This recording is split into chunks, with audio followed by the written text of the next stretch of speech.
بھائی میرا کوئی پی ٹی آئی کے خلاف بیان نہیں ہوا. میں نے جو کہا نا کو ایجوکیشن سسٹم خیبر پختونخوا میں آ رہی ہے, تو اس سے میرا کوئی اشارہ کے پی کے کی طرف نہیں ہے. کوئی بھی سیاسی تنظیم کو ایجوکیشن سسٹم لائے تو میں نے بیان میں کہا ہے کہ آپ اس سے ایگریمنٹ کروائیں کہ ہمیں یہ سسٹم نہیں چاہیے, چاہے متحدہ مجلس عمل ہو چاہے مسلم لیگ ہو. لوگ میرے بیان کو کسی خاص تنظیم کے خلاف لے جاتے ہیں. میں کسی سیاسی تنظیم کے خلاف کبھی بھی ممبر پہ بیٹھ کے بات نہیں کرتا, یہ میرا موٹیو ہی نہیں ہے. مجھے تو خود ابھی تک نہیں پتا کہ ووٹ کس کو دینا ہے. میں نے جب الیکشن بالکل ووٹ کے آئیں پھر ہم مشورہ بھی کریں گے علماء سے, غور بھی کروں گا, پھر اس کے بعد میں فیصلہ کروں گا میں نے ووٹ کس کو دینا ہے. تو کوئی تنظیم, البتہ میں ایک بات پی ٹی آئی والوں سے کہتا ہوں کہ مجھے نہیں پتا عمران خان وزیر اعظم بنے گا یا نہیں بنے گا, لیکن عمران خان کی جو زوجہ صاحبہ ہیں وہ عمران خان کو مروا دیں گی سیاسی سطح پہ, کیونکہ وہ روحانی پیشوا ہیں.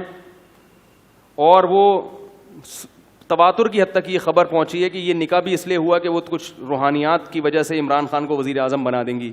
تو میری یہ پیش گوئی ہے کہ روحانی علاج والوں سے جب بھی کسی نے تعلق قائم کیا ہے وہ نہ دین کا رہا نہ دنیا کا رہا.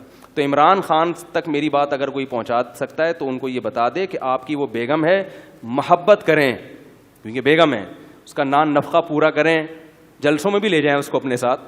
لیکن اللہ کا واسطہ یہ جو ڈرامے آپ نے شروع کروا دیے ہیں نا, وہ کبھی کدھر مزار پہ لے جا رہی ہے, وہ منتیں مانی بھی ہوتی ہیں کہ یار مزار پہ جائیں گے تو آپ وزیر اعظم بن جاؤ گے, یہ والا وظیفہ پڑھو. تو یہ میرا تجربہ ہے کہ جو ان روحانی علاج کے چکروں میں پڑا ہے, کسی نے فیس بک پہ لکھا ہوا تھا یہ پیرانی عمران خان کو مروا دے گی یہ اسی کا ملفوظ نقل کر رہا ہوں, مجھے بڑا اچھا لگا. میں نے کہا بالکل صحیح, تو ہو سکتا ہے وزیر اعظم بن جائے, ہو سکتا ہے نہیں بھی بنے, لیکن اگر نہیں بنے تو اس کی وجہ کیا ہوگی؟ یہ روحانی ڈرامے بازی ہوگی. بھائی بیگم ہے, بیگم ماشاءاللہ عزت کرو, محبت کرو. باقی آپ کی وہ پیرانی ہیں, تو پیر صرف اس کو بنایا جاتا ہے جو آپ کو شریعت پہ چلائے.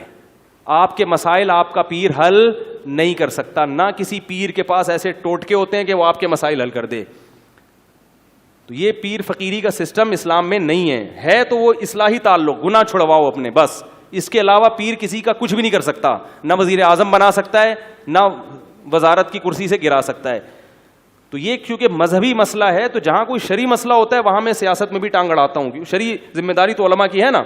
تو پیر کسی کا بھی کچھ نہیں کر سکتا, بلکہ یہ اکثر مروا دیتے ہیں انسان کو. تو قبروں پہ سردے کروا کے عمران خان کی عوام میں حمایت کیا کروا دی, پورا green channel P T I کے خلاف ہو گیا. اتنا بڑا ووٹ بینک تھا آپ کا, آپ نے کیا کیا؟ قبر پہ سردہ کر کے گرین بھی خلاف ہو گئے, وائٹ مذہبی لوگ تو اس سردے کے بعد بالکل ہی پیچھے ہٹ گئے. تو یہ پیرانی صاحبہ عمران خان کو کیا کر رہی ہیں بھائی؟ تمہارا ووٹ بینک توڑوا رہی ہیں. تو اس لیے پیرانی صاحبہ کو آپ محبت سے رکھیں گھر میں, محبت دیں اس کو. پیر بنائیں کس کو؟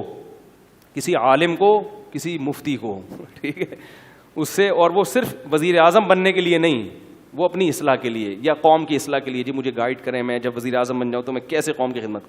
تو اس لیے جو بھی ان روحانی ٹوٹکوں میں ڈراموں میں پڑا ہے نا, کیونکہ اسلام تو اس کو مانتا نہیں ہے, ان چکروں کو. اسلام تو سیدھا قرآن و سنت کا نام ہے, یہ کرو یہ نہیں کرو. جو بھی ان ڈراموں میں پڑا ہے تو وہ ہمیشہ اس کا کیا ہوا ہے؟ نقصان ہوا ہے. اللہ تعالیٰ, کیونکہ ایسا بھی ہو سکتا ہے کہ کل کوئی اور, کل مسلم لیگ نون بھی جو ہے نا نواز شریف بولے یار چلو پار لگا دیں. تو یہ پیر فقیر کسی کی کشتی پار, یہ تو اپنی کشتی کے لیے آپ کے محتاج ہوتے ہیں. تو اس لیے روحانی ڈرامے بازیوں میں نہیں پڑنا چاہیے انسان کو. اللہ تعالیٰ عمل کی توفیق عطا فرمائے. ویڈیو کے نیچے سبسکرائب کے بٹن پہ کلک کریں, بیل کے آئیکن پہ کلک کیجئے تاکہ ہر نئی ویڈیو کی نوٹیفیکیشن آپ کو مل جائے.